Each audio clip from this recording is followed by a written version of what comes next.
اب ناظرین اس طرف آئیں، مثال کے طور پر آپ دابا سے سوال کیجئے کہ تو کیسے خلق ہوا؟ تیرے فائدوں کا تو علم ہے مگر تیرے نقصانات کیا ہیں؟ یہ سوالات کیجئے، اس سے ان سوالات کے جوابات طلب کیجئے۔ جب آپ اس سے سوال کریں گے تو اس کا جواب یہ ہوگا کہ میری تخلیق میں غور کرو، غور کرو میرے اعمال میں غور کرو، تم سب کچھ اپنی آنکھوں سے دیکھ لو گے اور تمہیں سب یقین ہو جائے گا۔ تو ناظرین غور کریں، جس مواد سے یہ دابا خلق ہوا، یہ مخلوقات خلق ہوئیں، وہ سارے کا سارا مواد مختلف مراحل اور مختلف طریقوں سے زمین سے نہیں نکالا گیا۔ اب آپ سے سوال ہے کہ یہ سب زمین سے نکالنے کی اجازت کس نے دی؟ کیا اللہ نے دی؟ اللہ نے تو یہ سب نہ صرف انسان سے چھپا کر رکھا تھا بلکہ غیب کے ساتھ مومن بننے کا بھی حکم دیا تھا۔ تو بھلا ایسے کیسے ہو سکتا ہے کہ ایک طرف اللہ اپنی مخلوقات کو انسان سے چھپا کر رکھے اور ان کے ساتھ مومن بننے کا حکم دے، اور دوسری طرف وہ ان کو نکالنے کا حکم دے، ان کا قذف کرنے کا حکم دے، ان کو ان کے مقامات سے ہٹانے کا حکم دے، فساد کرنے کا حکم دے؟ ایسا کیسے ہو سکتا ہے؟ ایک طرف اللہ فطرت پر قائم ہونے کو دین قرار دے اور فطرت میں چھیڑ چھاڑ کرنے والوں کو، فطرت میں تبدیلیاں کرنے والوں کو اپنے شریک قرار دے، اور دوسری طرف وہ خود ہی اپنا شریک بننے کا حکم دے؟ ایسا کیسے ہو سکتا ہے؟ ناظرین اللہ سبحانہ و تعالیٰ نے تو بار بار یہ بات واضح کی، اس نے زمین و آسمانوں میں میزان یعنی توازن قائم کیا، ان میں خسارہ نہ کرو ورنہ ہلاکتوں کا شکار ہو جاؤ گے۔ اور اگر انسان دابا کی خلق کے لیے زمین کو پھاڑتا ہے، اس میں سے زمین کا خون نکالتا ہے، اس کے علاوہ طرح طرح کا مواد نکالتا ہے، تو کیا زمین کا توازن برقرار رہے گا؟ تو پھر کیا زمین جگہ جگہ سے دنسے گی نہیں؟ تو پھر کیا زمین کا توازن بگڑے گا نہیں؟ زلزلے نہیں آئیں گے؟ تباہیاں نہیں آئیں گی؟ پھر غور کریں، یہ دابا جب طرح طرح کی زہریلی گیسیں خارج کرتا ہے، جب یہ دابا خلق کیا جاتا ہے تو ان کارخانوں سے جب زہریلی گیسیں خارج ہوتی ہیں تو اس سے وہی سب نہ ہوا جس کا اللہ نے کہا تھا۔ اور پھر ناظرین غور کریں، یہ دابا جب طرح طرح کی زہریلی گیسیں خارج کرتا ہے، جہاں یہ دابا وجود میں آتا ہے، یعنی کہ جن کارخانوں میں، فیکٹریوں میں یہ دابا وجود میں آتا ہے، تخلیق کیا جاتا ہے، ان کارخانوں سے جو گیسیں خارج ہوتی ہیں تو ان گیسوں سے وہی سب نہ ہوا جس کا اللہ نے کہا تھا، لیکن انسان نے یقین نہ کیا اور اللہ کے حکم کے برعکس اس کے ساتھ بغاوت کرتے ہوئے وہی سب کیا۔ تو کیا آج دابے کی خارج کردہ زہریلی گیسوں سے آسمان نہیں پھٹ چکا؟ درجہ حرارت دن بدن بڑھتا نہیں جا رہا؟ موسموں کا نظام درہم برہم نہیں ہو چکا؟ انسان ان گیسوں کی وجہ سے طرح طرح کی بیماریوں کا شکار نہیں ہو رہے؟ ہر سال لاکھوں کی تعداد میں لوگ ہلاکتوں کا، اموات کا شکار نہیں ہو رہے؟ طرح طرح کی بیماریوں کا سامنا نہیں کرنا پڑ رہا؟ زمین کا اگانے کا نظام تباہ کن سطح پر متاثر نہیں ہو چکا؟ اور کیا یہ سب کچھ دن بدن بڑھتا نہیں چلا جا رہا؟ ناظرین غور تو کریں، اور کیا ہے دابا کا انسانوں سے اپنے اعمال اور اپنے عوامل کے ذریعے کلام؟ ناظرین غور تو کریں، اور کیا ہے دابا کا انسانوں سے اپنے اعمال اور اپنے عوامل کے ذریعے کلام؟ ذرا غور تو کریں۔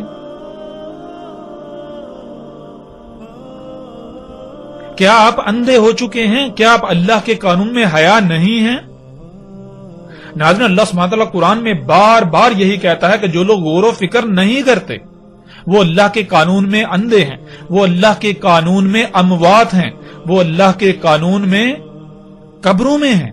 جو غور و فکر نہیں کرتے۔ اور ظاہر ناظرین ایک شے آپ کی آنکھوں کے سامنے ہے، اس کے باوجود آپ کو نظر نہیں آ رہی،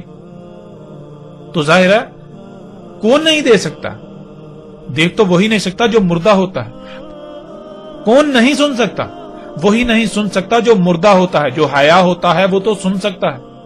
جو حیا ہوتا ہے وہ دیکھ سکتا ہے۔ مردے نہیں سنتے، مردے نہیں دیکھتے، مردے نہیں سمجھتے، یعنی جو اموات ہوتے ہیں وہ نہیں دیکھتے، وہ نہیں سنتے، وہ نہیں سمجھتے۔ جو حیا ہوتے ہیں، زندہ ہوتے ہیں، وہ دیکھتے ہیں، وہ سنتے ہیں، وہ سمجھتے ہیں۔ ناظرین غور کریں، آپ کا شمار کن میں ہے؟ آپ غور کریں، اور پھر یہ بات بھی واضح کرتے چلیں کہ دنیا کی کوئی طاقت اس حق کو غلط ثابت نہیں کر سکتی، اور یہ بھی جان لیں کہ دعوت الارض دجال کے ظہور کے بعد جا کر نکلنا تھا۔ اب آپ خود فیصلہ کریں، جب کہ دابا کو نکلے ہوئے بھی 1 صدی سے زائد عرصہ گزر چکا، تو دجال جو کہ دعوت الارض سے بہت پہلے نکلنا تھا وہ کہاں گیا؟ کیا وہ نکلا ہی نہیں؟ ایسا کیسے ہو سکتا ہے؟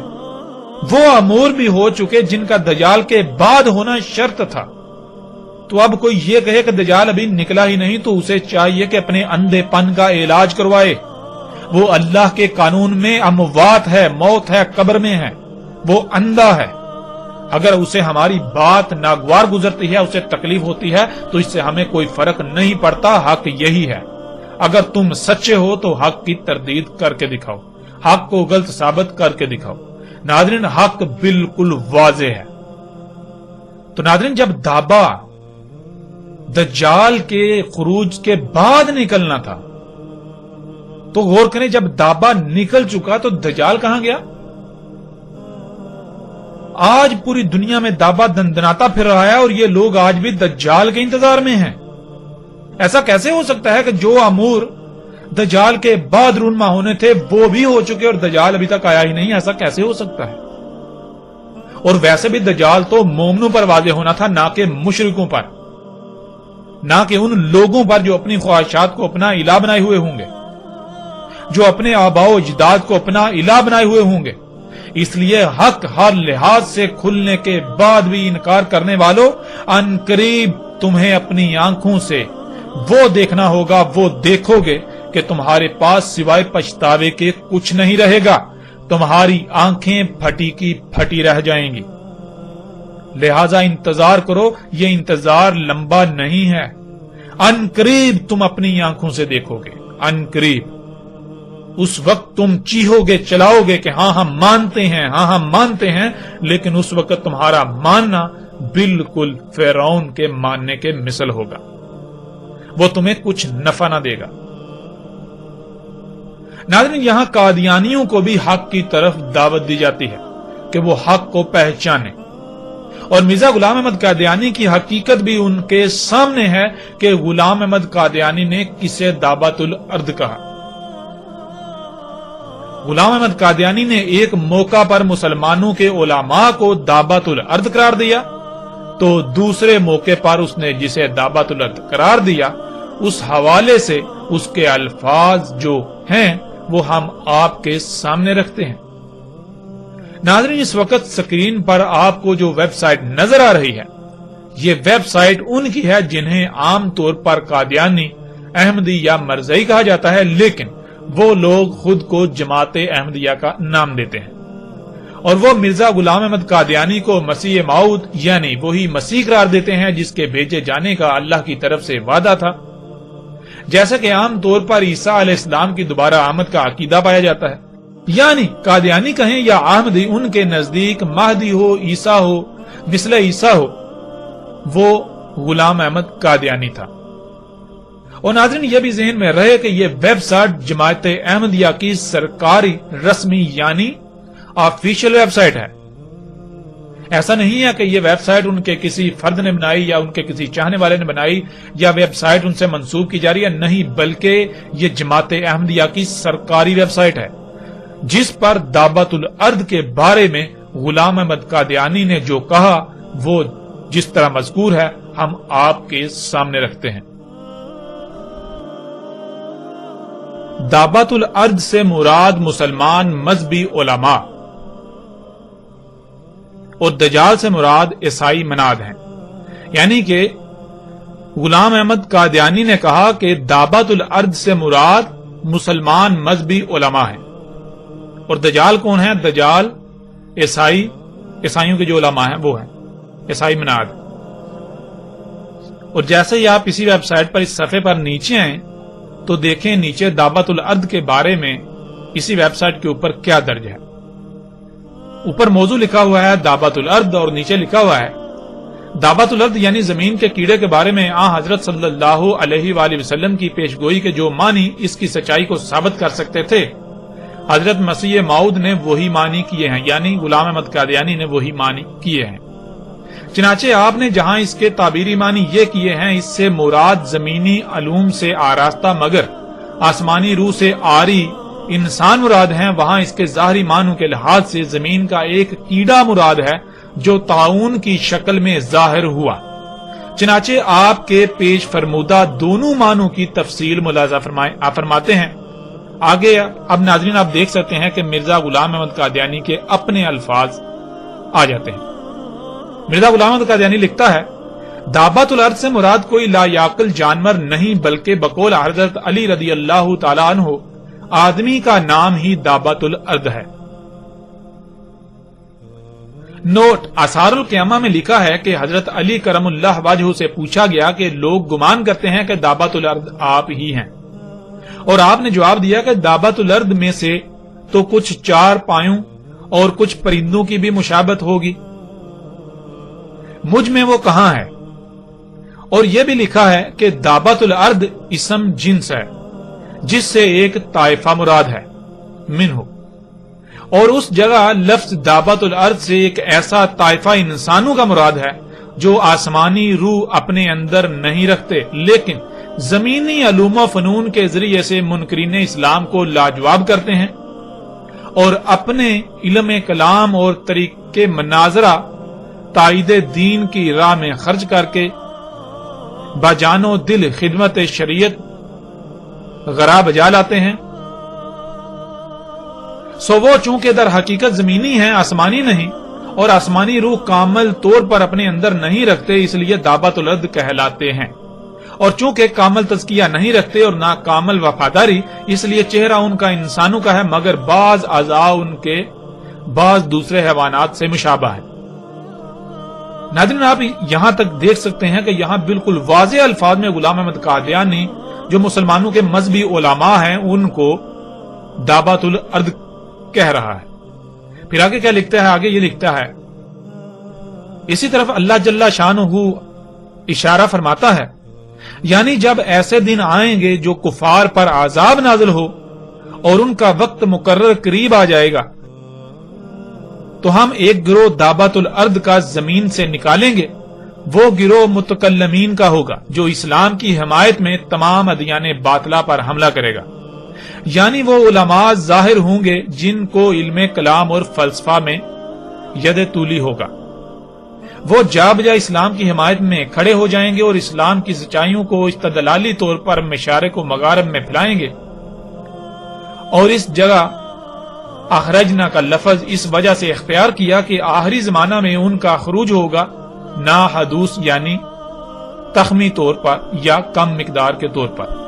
تو پہلے ہی سے تھوڑے بہت ہر یک زمانہ میں وہ پائے جائیں گے لیکن آخری زمانہ میں بکثرت اور نیز اپنے کمال لائق کے ساتھ پیدا ہوں گے اور حمایت اسلام میں جا بجا واعظین کے منصب پر کھڑے ہو جائیں گے اور شمار میں بہت بڑھ جائیں گے۔ اور آگے ناظرین اس کا حوالہ بھی لکھا ہوا ہے، ازالہ اوہام روحانی خزائن جلد نمبر 3 صفحہ 369 اور 370۔ دعوت الارض کے دوسرے معنوں کی تفصیل بیان کرتے ہوئے حضرت مسیح موعود یعنی کہ مرزا غلام احمد قادیانی نے فرمایا، بالآخر میں ایک اور رویا لکھتا ہوں جو طاعون کی نسبت مجھے ہوئی، اور وہ یہ کہ میں نے ایک جانور دیکھا جس کا قد ہاتھی کے قد کے برابر تھا مگر منہ آدمی کے منہ سے ملتا تھا، اور بعض اعضاء دوسرے جانوروں سے مشابہ تھے، اور میں نے دیکھا کہ وہ یوں ہی قدرت کے ہاتھ سے پیدا ہو گیا، اور میں ایک ایسی جگہ پر بیٹھا ہوں جہاں چاروں طرف بن ہیں جن میں بیل، گدے، گھوڑے، کتے، سور، بھیڑیے، اونٹ وغیرہ ایک قسم کے موجود ہیں، اور میرے دل میں ڈالا گیا ہے کہ یہ سب انسان ہے جو بد عملوں سے ان صورتوں میں ہیں، اور پھر میں نے دیکھا کہ وہ ہاتھی کی زحامت کا جانور جو مختلف شکلوں کا مجموعہ ہے جو محض قدرت سے زمین میں پیدا ہو گیا ہے وہ میرے پاس آ بیٹھا، اور کتب کی طرف اس کا منہ ہے، خاموش صورت ہے، آنکھوں میں بہت حیا ہے، اور بار بار چند منٹ کے بعد ان بنوں میں سے کسی بن کی طرف دوڑتا ہے، اور جب بن میں داخل ہوتا ہے تو اس کے داخل ہونے کے ساتھ ہی شور قیامت اٹھتا ہے اور ان جانوروں کو کھانا شروع کرتا ہے، اور ہڈیوں کے چابنے کی آواز آتی ہے تب وہ فراغت کر کے پھر میرے پاس آ بیٹھتا ہے اور شاید 10 منٹ کے قریب بیٹھا رہتا ہے اور پھر دوسرے بن کی طرف جاتا ہے اور وہی صورت پیش آتی ہے جو پہلے پیش آئی تھی اور پھر میرے پاس آ بیٹھتا ہے۔ آنکھیں اس کی بہت لمبی ہیں اور میں اس کو ہر ایک دفعہ جو میرے پاس آتا ہے خوب نظر لگا کر دیکھتا ہوں اور وہ اپنے چہرے کے انداز سے مجھے یہ بتلاتا ہے کہ میرا اس میں کیا قصور ہے۔ میں معمور ہوں اور نہایت شریف اور پرہیزگار جانور معلوم ہوتا ہے اور کچھ اپنی طرف سے نہیں کرتا بلکہ وہی کرتا ہے جو اس کو حکم ہوتا ہے۔ تب میرے دل میں ڈالا گیا کہ یہی طاعون ہے اور یہی وہ دابۃ الارض ہے جس کی نسبت قرآن شریف میں وعدہ تھا کہ آخری زمانے میں ہم اس کو نکالیں گے اور وہ لوگوں کو اس لیے کاٹے گا کہ وہ ہمارے نشانوں پر ایمان نہیں لاتے تھے، جیسا کہ اللہ تعالیٰ فرماتا ہے۔ پھر آگے وہی آیت ہے، اور جب مسیح موعود کے بھیجنے سے خدا کی حجت ان پر پوری ہو جائے گی تو ہم زمین میں سے ایک جانور نکال کھڑا کریں گے، وہ لوگوں کو کاٹے گا اور زخمی کرے گا، اس لیے کہ لوگ خدا کی نشانوں پر ایمان نہیں لائے تھے۔ اور پھر آگے فرمایا ہے ترجمہ، اس دن ہم ہر ایک امت میں سے اس گروہ کو جمع کریں گے جو ہمارے نشانوں کو جھٹلاتے تھے اور ان کو ہم جدا جدا جماعتیں بنا دیں گے، یہاں تک کہ جب وہ عدالت میں حاضر کیے جائیں گے تو خدا عز و جل ان کو کہے گا کہ کیا تم نے میرے نشانوں کی بغیر تحقیق کے تکذیب کی؟ یہ تم نے کیا کیا؟ اور ان پر بوجہ ان کے ظالم ہونے کے حجت پوری ہو جائے گی اور وہ بول نہ سکیں گے۔ اب خلاصہ کلام یہ ہے کہ یہی دابۃ الارض ہے جو ان آیات میں مذکور ہے، جس کا مسیح موعود کے زمانہ میں ظاہر ہونا ابتدا سے مقرر ہے۔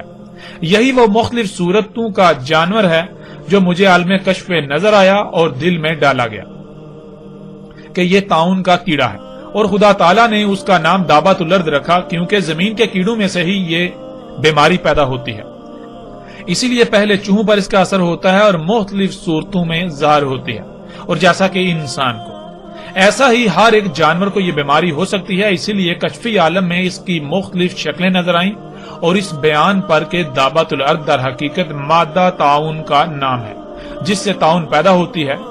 مفصلہ ذیل قرائن اور دلائل ہیں۔ اول یہ کہ دابۃ الارض کے ساتھ عذاب کا ذکر ہے، جیسا کہ اللہ تعالیٰ فرماتا ہے، یعنی جب ان پر آسمانی نشانوں اور عقلی دلائل کے ساتھ حجت پوری ہو جائے گی تب دابۃ الارض زمین سے نکالا جائے گا۔ اب ظاہر ہے کہ دابۃ الارض عذاب کے موقع پر زمین سے نکالا جائے گا، نہ یہ کہ یوں ہی بیہودہ طور پر ظاہر ہوگا جس کا نہ کچھ نفع نہ نقصان۔ اور اگر کہو کہ طاعون تو ایک مرض ہے، مگر دابۃ الارض لغوی معنوں کی روح سے ایک کیڑا ہونا چاہیے جو زمین میں سے نکلے، اس کا جواب یہ ہے کہ حال کی تحقیقات سے یہی ثابت ہوا ہے کہ طاعون کو پیدا کرنے والا وہی ایک کیڑا ہے جو زمین میں سے نکلتا ہے، بلکہ ٹیکا لگانے کے لیے وہی کیڑے جمع کیے جاتے ہیں اور ان کا عرق نکالا جاتا ہے، اور خود بین سے ثابت ہوتا ہے کہ ان کی شکل یوں ہے، یعنی باشکل دو نقطہ، گویا آسمان پر بھی نشان کسوف و حسوف دو کے رنگ میں ظاہر ہوا اور ایسا ہی زمین میں۔ آگے نمبر 2، دوسرا کرینہ یہ ہے کہ قرآن شریف کے بعض مقامات بعض کی تفسیر ہیں، اور ہم دیکھتے ہیں کہ قرآن شریف میں جہاں کہیں یہ لفظ مرکب آیا ہے اس سے مراد کیڑا لیا گیا ہے، مثلاً یہ آیت فلما قضینا، یعنی ہم نے سلیمان پر جب موت کا حکم جاری کیا تو جنات کو کسی نے ان کے مرنے کا پتہ نہ دیا مگر گن کے کیڑے نے کہ جو سلیمان کے عصا کو کھاتا تھا۔ اب دیکھو اس جگہ بھی ایک کیڑے کا نام دابۃ الارض رکھا گیا، بس اس سے زیادہ دابۃ الارض کے اصلی معنوں کی دریافت کے لیے اور کیا شہادت ہوگی کہ خود قرآن شریف نے اپنے دوسرے مقام میں دابۃ الارض کے معنی کیڑا کیا ہے، سو قرآن کے برخلاف اس کے معنی کرنا بھی تحریف اور الہاد اور دجل ہے۔ نمبر 3، تیسرا کرینہ یہ ہے کہ آیت میں صریح معلوم ہوتا ہے کہ خدا کے نشانوں کی تکذیب کے وقت میں کوئی امام الوقت موجود ہونا چاہیے، کیونکہ واقع القول علیہم کا فکرہ یہی ہے کہ اتمام حجت کے بعد یہ عذاب ہو، اور یہ تو متفق علیہ عقیدہ ہے کہ خروج دابۃ الارض آخری زمانہ میں ہوگا جبکہ مسیح موعود ظاہر ہوگا تاکہ خدا کی حجت دنیا پر پوری کرے۔ بس ایک مصنف کو یہ بات جلد تر سمجھ آ سکتی ہے کہ جب ایک شخص موجود ہے جو مسیح موعود ہونے کا دعویٰ کرتا ہے اور آسمان اور زمین میں بہت سے نشان اس کے ظاہر ہو چکے ہیں، تو اب بلا شبہ دابۃ الارض یہی طاعون ہے جس کا مسیح کے زمانہ میں ظاہر ہونا ضروری تھا۔ اور چونکہ یاجوج ماجوج موجود ہے اور من کل حدم ینسلون کی پیشین گوئی تمام دنیا میں پوری ہو رہی ہے اور دجالی فتنے بھی انتہا تک پہنچ گئے ہیں اور پیش گوئی یترکن الکلاس فلا یسی علیہا بھی بخوبی ظاہر ہو چکی ہے اور شراب اور زنا اور جھوٹ کی بھی کثرت ہو گئی ہے اور مسلمانوں میں یہودیت کی فطرت بھی جوش مار رہی ہے، تو صرف ایک بات باقی تھی جو دابت الارض زمین سے نکلے، سو وہ بھی نکل آیا۔ اس بات پر جگرنا جہالت ہے کہ حدیث سے معلوم ہوتا ہے کہ فلاں جگہ پھٹے گی اور دابت الارض وہاں سے سر نکالے گا، پھر تمام دنیا میں چکر مارے گا، کیونکہ اکثر پیش گوئیوں پر استعارات کا رنگ غالب ہوتا ہے۔ جب ایک بات کی حقیقت کھل جائے تو ایسے اوہام باطلہ کے ساتھ حقیقت کو چھوڑنا کمال جہالت ہے۔ اسی عادت سے بدبخت یہودی قبول حق سے محروم رہ گئے۔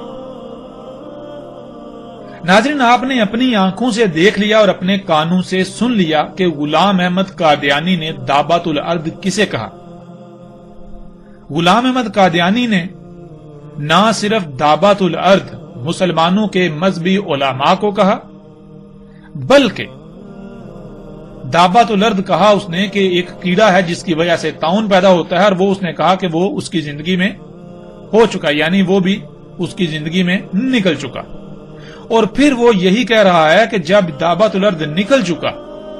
تو پھر ظاہر ہے مسیح موعود وہی ہے، یعنی کہ اس کے مسیح موعود ہونے کی یہ نشانی ہے۔ اب ناظرین، غلام احمد قادیانی کا یہ دعویٰ بالکل واضح ہے کہ اس کے الفاظ میں یہ بات بالکل واضح موجود ہے کہ اگر کوئی یہ ثابت کر دے کہ جسے وہ دابت الارض کہہ رہا ہے وہ دابت الارض نہیں ہے، تو پھر بلا شک و شبہ غلام احمد قادیانی بھی مسیح موعود نہیں ہو سکتا، وہ مہدی، وہ نبی، وہ رسول نہیں ہو سکتا، وہ پھر اپنے دعوے میں جھوٹا ہے، کذاب ہے۔ اب یہاں قادیانیوں کو حق کی طرف دعوت دی جاتی ہے کہ وہ حق کو پہچانے اور مرزا غلام احمد قادیانی کی حقیقت کو بھی پہچانے۔ مرزا غلام احمد قادیانی نے دعویٰ کہا مسلمانوں کے مذہبی علماء کو،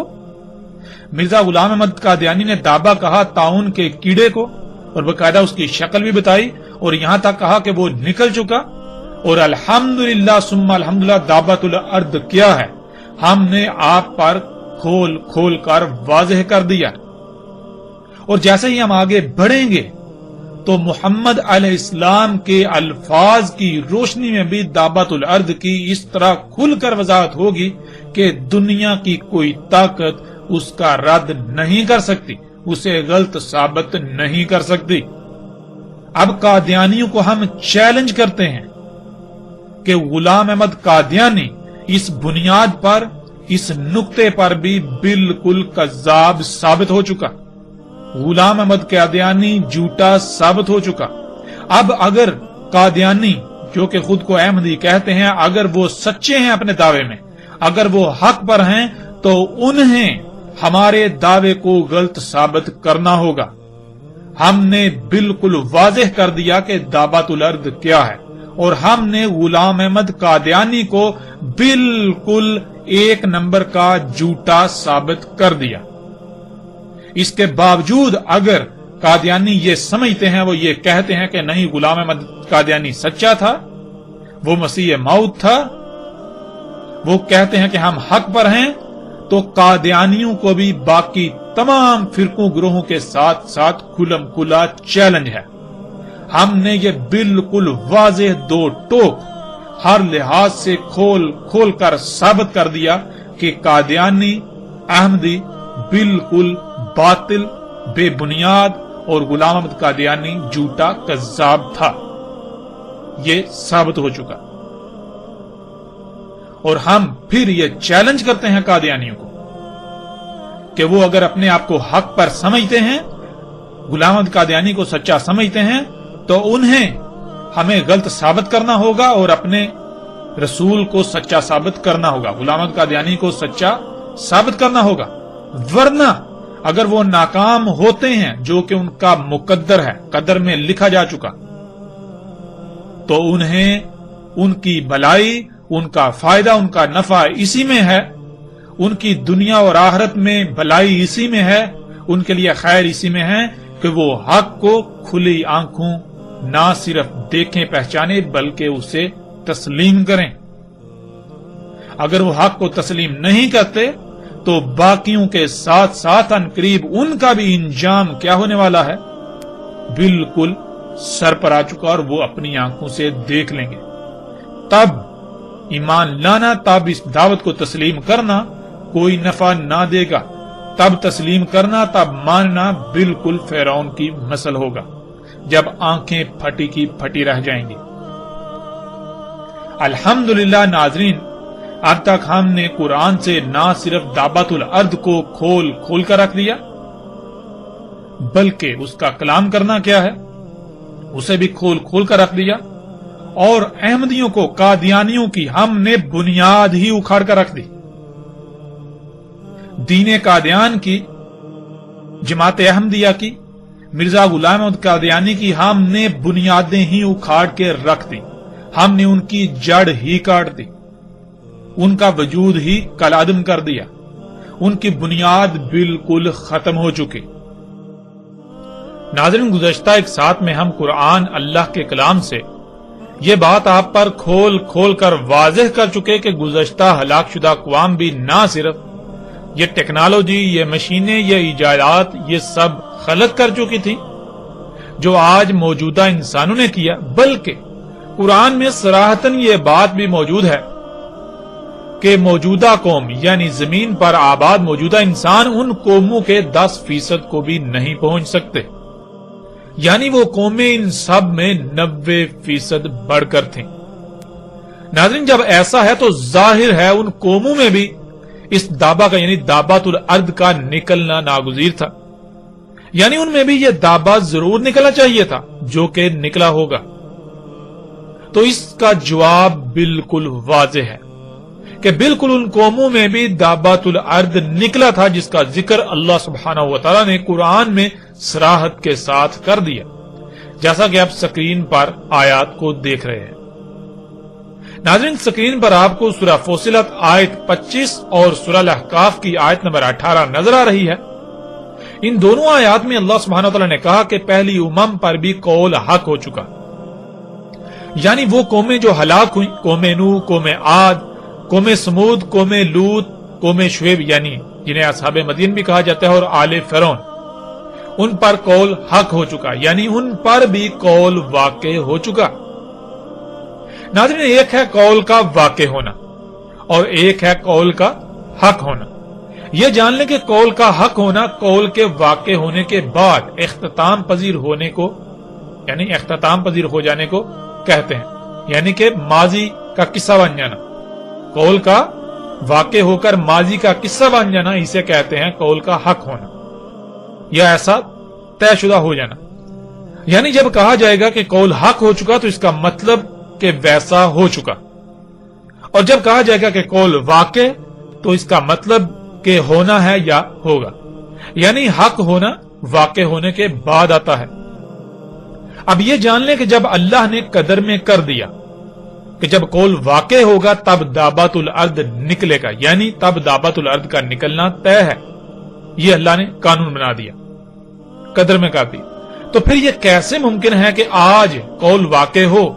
تو دابہ نکلے اور ماضی میں پہلی امتوں پر قول واقع ہو تو دابہ نہ نکلے؟ ایسا ممکن ہی نہیں۔ گزشتہ ہلاک شدہ اقوام میں بھی دابۃ الارض نکل چکا، اور آپ دنگ رہ جائیں گے کہ آج جب آپ آل فرعون کے آثار کو دیکھیں تو وہاں پتھروں کی دیواروں پر اسی دابۃ الارض کی تصاویر نقش ہیں جنہیں آپ اپنی سکرین پر دیکھ رہے ہیں۔ ناظرین، ان تصاویر نے تحقیقات کرنے والوں کو چونکا کے رکھ دیا کہ ایسا کیسے ہو سکتا ہے، یعنی موجودہ انسانوں کا تو کہنا یہ ہے جی آج موجودہ انسان ہی ہیں جنہوں نے اتنی ترقی کی، پہلے تو انسان پتھر کے دور میں رہتا تھا، تو پہلی بار آج انسان اس اسٹیج پر پہنچے۔ تو وہ جب انہوں نے یہ تصاویر دیکھی، یہ ڈسکور ہوئی، دریافت ہوئی، تو وہ دنگ رہ گئے کہ ایسا کیسے ہو سکتا ہے کہ ایک شے جس کا پہلے وجود ہی نہیں اور اس کا تصور تک بھی کیا جا سکتا ہے، ایسا کیسے ہو سکتا ہے؟ یہ تصاویر کیسے بنا لی گئیں؟ کیا یہ صرف امیجنیشنز ہیں، یعنی خیالاتی تصوراتی جو ہے یہ تصاویر ہیں؟ تو ایسا تو ممکن ہی نہیں۔ اب یہ لوگ ایسا تو نہیں کہتے کہ پہلی قومیں ہماری ہی طرح جدید ترقی یافتہ تھیں، یعنی ان ساری چیزوں میں بہت بڑھ کر تھیں، مگر یہ لوگ انکار بھی نہیں کر سکتے۔ گزشتہ اقوام کے آثار اس بات کی کھول کھول کر گواہی دیتے ہیں، وہ چیخ چیخ کر یہ بتاتے ہیں کہ موجودہ انسان آج جس مقام پر کھڑا ہے یہ گزشتہ ہلاک شدہ اقوام کے مقابلے میں کچھ بھی نہیں۔ گزشتہ ہلاک شدہ اقوام بہت بڑھ کر تھیں، اور اللہ سبحانہ و تعالیٰ نے اس کا قرآن میں بار بار ذکر کیا، بار بار ذکر کیا۔ اب ناظرین، ہم آئندہ ایک ساتھ میں دعوت الارض کے موضوع پر بات کریں گے محمد رسول اللہ علیہ السلام کے الفاظ کی روشنی میں کہ محمد رسول اللہ علیہ السلام نے دعوت الارض کے بارے میں کیا رہنمائی کی تھی۔